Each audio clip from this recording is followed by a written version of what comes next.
السلام علیکم محترم ناظرین، آج ہم آپ کو بتائیں گے حضرت عائشہ کی حضرت فاطمہ سے محبت کے بارے میں واقعہ۔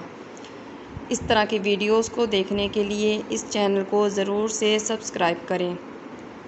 تو چلتے ہیں آج کے قصے کی طرف۔ حضرت عائشہ کی حضرت فاطمہ سے محبت کا واقعہ۔ حضرت عائشہ رضی اللہ تعالیٰ عنہا فرماتی ہیں کہ میں نے کوئی آدمی ایسا نہیں دیکھا جو بات چیت میں اور اٹھنے بیٹھنے میں حضرت فاطمہ رضی اللہ تعالیٰ عنہا سے زیادہ حضرت صلی اللہ علیہ وآلہ وسلم سے مشابہ ہو۔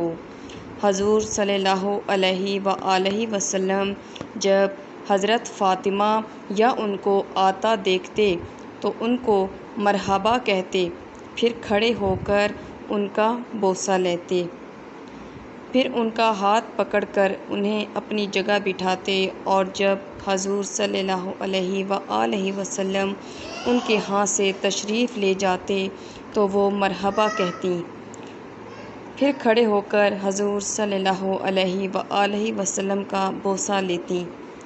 مرض الوفات میں وہ حضور صلی اللہ علیہ وآلہ وسلم کی خدمت میں آئیں تو حضور صلی اللہ علیہ وآلہ وسلم نے انہیں مرحبا کہا اور ان کا بوسہ لیا، اور پھر چپکے سے ان سے کچھ بات کی جس پر وہ رونے لگیں۔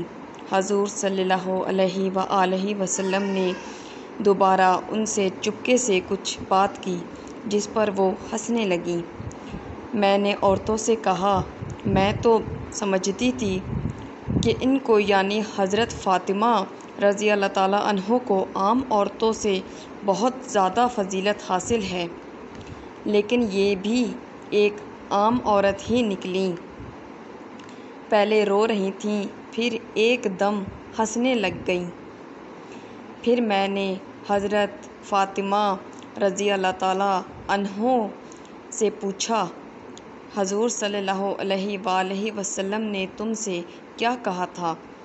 انہوں نے کہا، یہ راز کی بات ہے، اگر میں آپ کو بتا دوں تو پھر تو میں راز فاش کرنے والی ہو جاؤں گی۔ جب حضور صلی اللہ علیہ وآلہ وسلم کا انتقال ہو گیا تب حضرت فاطمہ نے بتایا کہ حضور صلی اللہ علیہ وآلہ وسلم نے مجھے چپکے سے پہلے کہا تھا کہ میرا انتقال ہونے والا ہے۔ اس پر میں رونے لگ گئی تھی۔ اس کے بعد پھر چپکے سے یہ فرمایا تھا کہ تم میرے خاندان میں سب سے پہلے مجھ سے آ کر ملو گی۔ اس سے مجھے اتنی خوشی ہوئی اور یہ بات مجھے بہت اچھی لگی، اس سے میں ہنسنے لگی۔ آج کا قصہ یہاں پہ ختم ہوتا ہے۔ اس طرح کے واقعات روز سننے کے لیے چینل کو سبسکرائب